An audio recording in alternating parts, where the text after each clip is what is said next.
दोस्तों आपका स्वागत है एमआई कंपटीशन के यूट्यूब चैनल में। आज हम लोग अपनी जो श्रृंखला चालू किए थे करंट अफेयर्स की, उस श्रृंखला में हम अगले पायदान पर चलते हैं। जो डेट हमारी है 23 मार्च 2024। इस डेट के करंट अफेयर्स जो भी महत्वपूर्ण है, इसके बारे में हम लोग डिस्कशन करेंगे।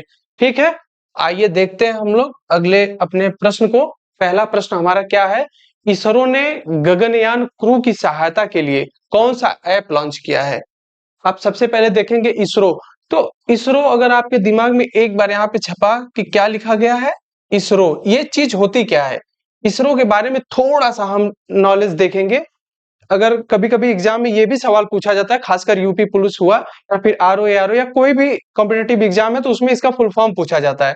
तो इसका फुल फॉर्म यही होता है कि इंडियन, आई से इंडियन स्पेस रिसर्च ऑर्गेनाइजेशन। ठीक है, इंडियन स्पेस रिसर्च ऑर्गेनाइजेशन, इसने अभी गगनयान क्रू की सहायता के लिए एक ऐप लॉन्च किया है।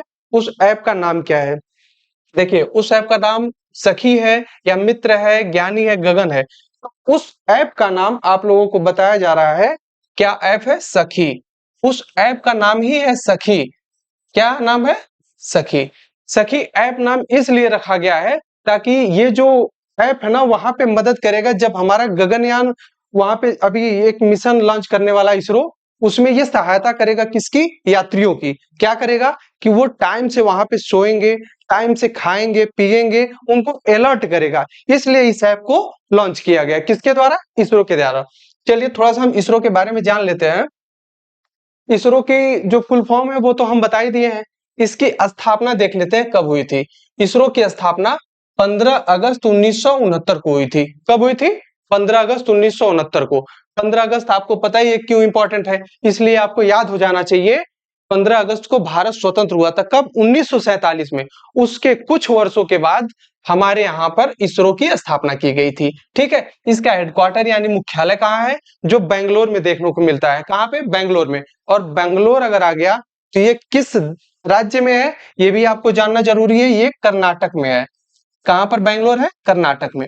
ठीक है, कर्नाटक की राजधानी बेंगलोर है। उसी उसी जगह पे मुख्यालय है किसका? इसरो का। अच्छा, इसका अध्यक्ष भी होते हैं।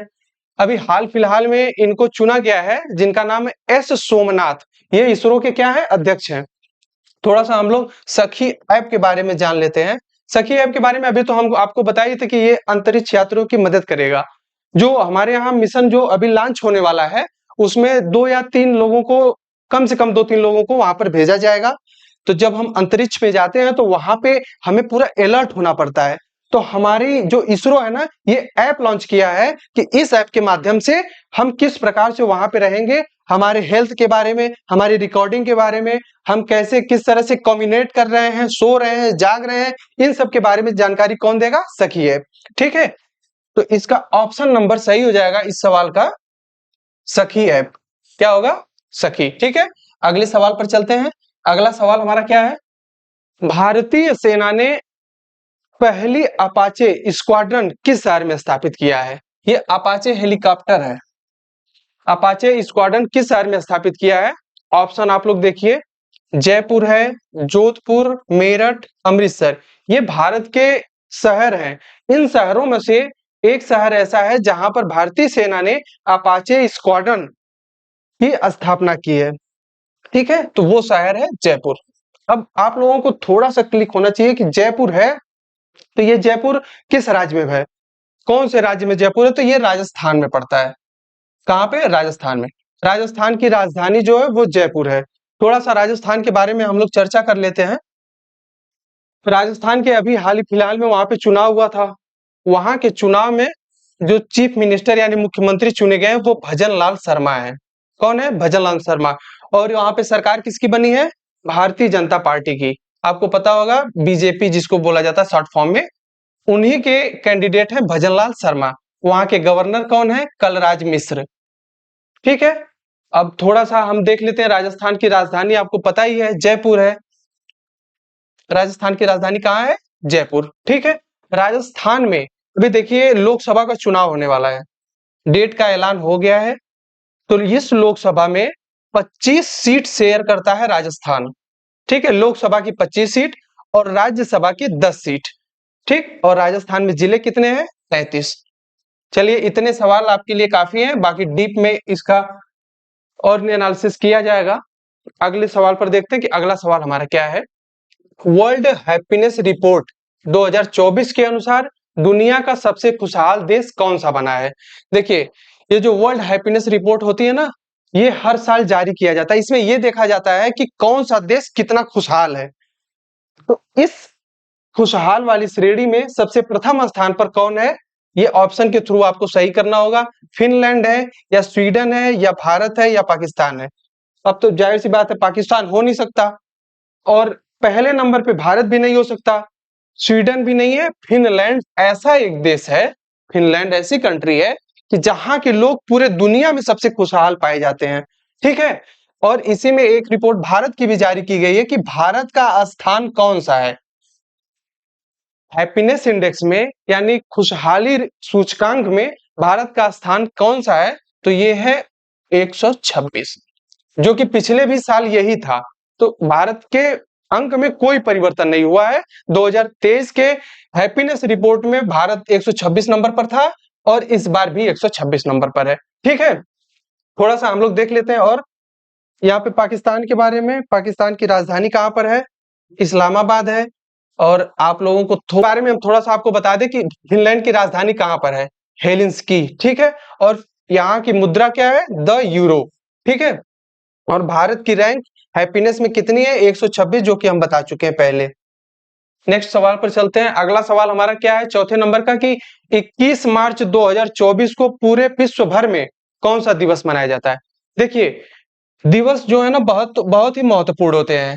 हर एक महीने का कम से कम 5 या 6 7 ऐसे ही हैं जो हर एग्जाम में रिपीटेड किए जाते हैं। तो 21 मार्च को कौन सा दिवस मनाया जाता है, पहला है विश्व योग दिवस, ये तो होगा नहीं। विश्व डाउन सिंड्रोम दिवस, विश्व महिला दिवस, ये भी मार्च में ही मनाया जाता है।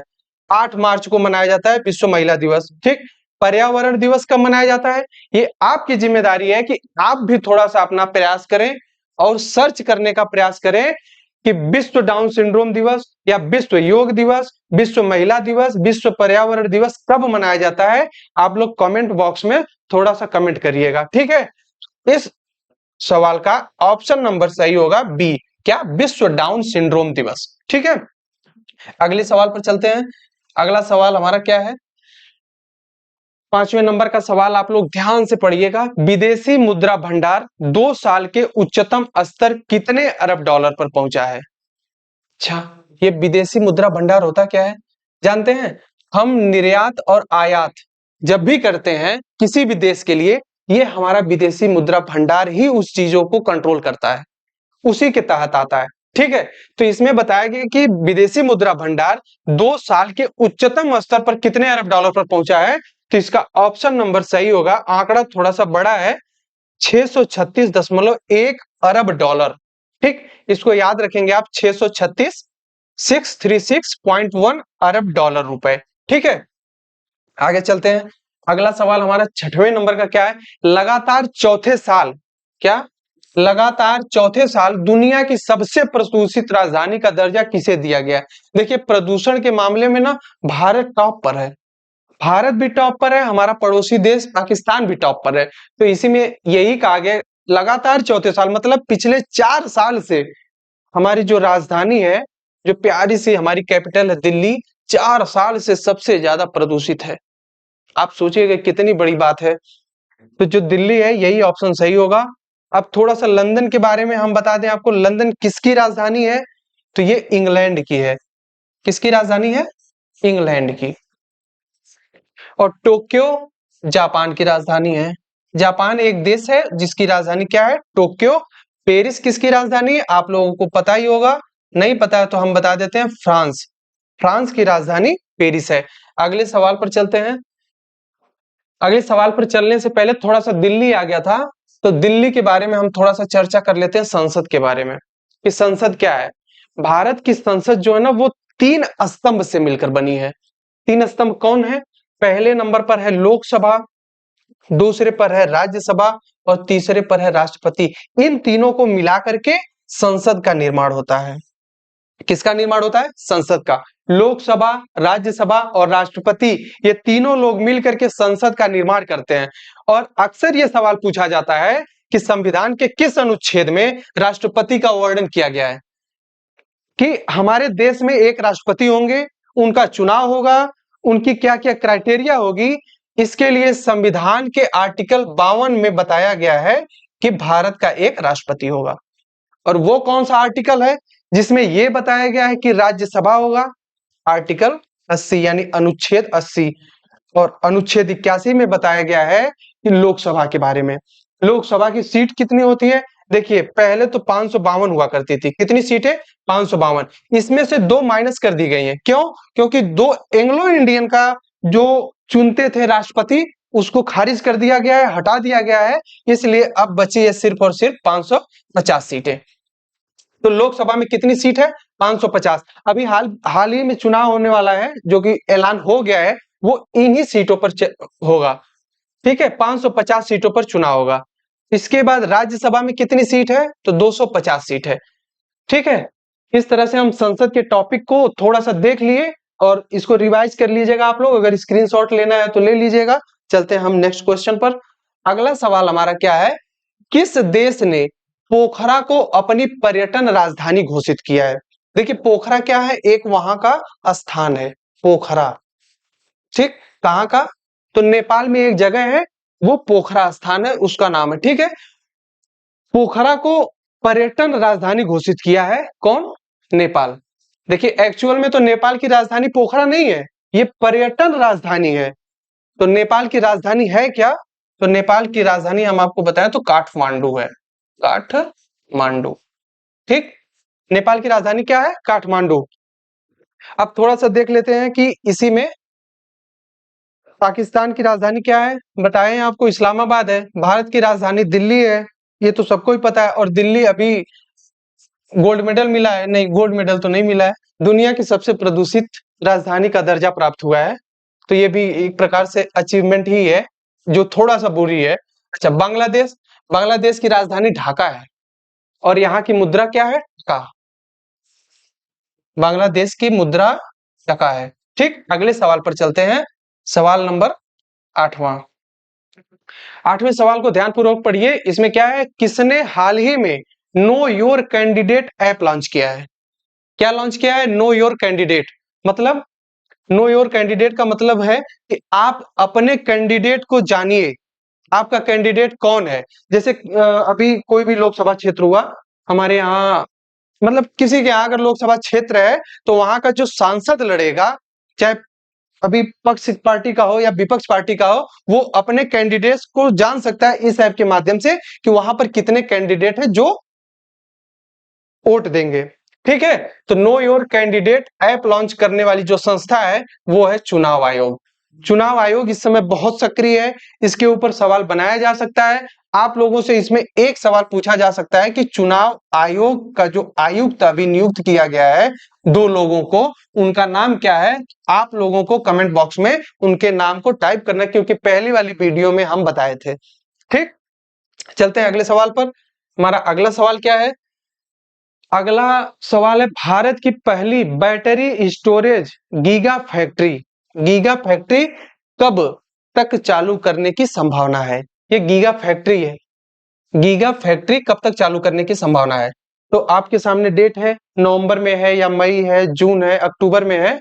तो आप लोग ऑप्शन को ध्यान से देखेंगे तो अक्टूबर 2024 आने वाला जो है, अक्टूबर 2024 में यह संभावित है कि भारत की पहली बैटरी स्टोरेज गीगा फैक्ट्री की स्थापना की जाएगी।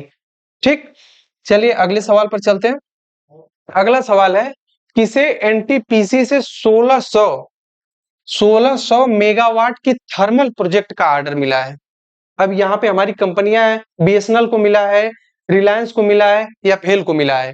देखिए, बीएसएनएल क्या है? भारतीय संचार निगम लिमिटेड। ये भारत की एकमात्र सरकारी ऐसी लिमिटेड कंपनी है कि जो संचार को संचालित करती है। ठीक है, भेल क्या है? भेल के बारे में थोड़ा सा आपको बता दें, भारत हैवी इलेक्ट्रिकल लिमिटेड, इसका पूरा फुल फॉर्म है हैवी इलेक्ट्रिकल।